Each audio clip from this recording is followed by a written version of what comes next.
നല്ല മഴ കേട്ടാ, ഒരു രക്ഷയില്ല, നല്ല മഴയും കാറ്റും. ഈ മഴയത്ത് ചുമ്മാ ഈ പാടത്ത് വന്നൊന്ന് ഇരുന്ന് നോക്കിയതാ. ഒരു ഗ്ലാസ് കട്ടൻ ചായയും നമ്മുടെ രാധേട്ടന്റെ കടയിലത്തെ പരിപ്പോല കേട്ടാ. ഈ പരിപ്പടാന്ന് പറഞ്ഞാൽ പ്രത്യേകതയുണ്ട്. ഇതിന്റെ ഉണ്ടാക്കുന്ന സമയത്ത് തന്നെ ഇതിന്റെ സ്മെല്ല് ഞങ്ങളുടെ വീട് വരെ ഒഴുകി പരക്കും, മനസ്സിലായോ? അപ്പൊ ഔട്ടത്തൂർക്ക് വരുന്ന ആരെങ്കിലും ഉണ്ടെങ്കിൽ രാധേട്ടന്റെ കട ചോദിച്ച് പ്രത്യേകിച്ച് പരിപ്പട വാങ്ങി കഴിക്കുക, ടേസ്റ്റ് അറിയുന്നുണ്ടെങ്കിൽ. ഓക്കെ, അവിടെ പറന്നു പോകാവും. പാടത്ത് നല്ല കാറ്റാട്ടാ, നല്ല സുഖമാണ് ഇങ്ങനെ തണുപ്പത്ത് വന്നിരുന്ന് കട്ടൻ ചായ പരിപ്പട കഴിക്കാനായിട്ട്. ഒരു പാട്ടും കൂടി ആയാലോ?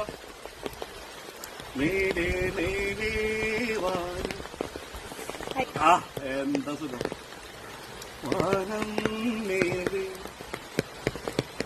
മഞ്ഞിൻ കൂടാരം പാടില്ലാണ്ട് ഇരുന്നാണ് ഞാൻ. പക്ഷേ ചെറിയ കോൾഡ് നീരക്ഷ ലക്ഷണുണ്ട്, അപ്പൊ അത് കൂട്ടണ്ടാന്ന് വെച്ചിട്ടാണ്.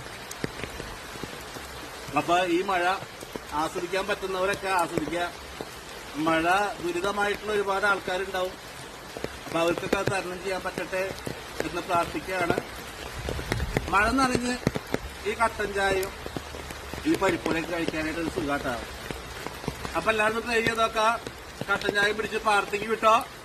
മഴ നനഞ്ഞ് ആഹാ അന്തസ്.